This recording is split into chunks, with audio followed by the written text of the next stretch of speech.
குருமுனி, பொதிகை முனி, கும்பமுனி, தமிழ்முனின்னு பலவாறு அழைக்கப்படுற நம்ம அகத்திய முனிவர் சித்தர் பெருமக்களில் ரொம்ப முக்கியமானவர். மித்திரவருணர்களின் வீரியத்தில் தோன்றி குடம் ஒன்றிலிருந்து இவர் பிறந்தமையால் இவர் கும்பமுனி என்று அழைக்கப்பட்டார். இவர் பாரதத்தோட வடபுறத்திலிருந்து தன்னோட பயணத்தை தொடர்ந்து விந்திய மலையை கடந்து குடகு மலைக்கு வந்தடைகிறாரு.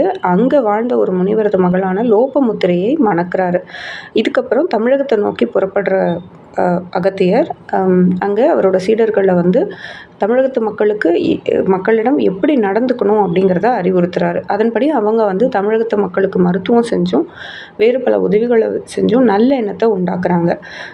காவிரி உற்பத்தியாகும் குடகுமலையிலிருந்து புறப்பட்ட அகத்தியர் நம்மளுடைய வடிவேலர் சுப்பிரமணியரிடம் சென்று தேமொழியான தமிழ் மொழியை தெளிவுற கற்றார்.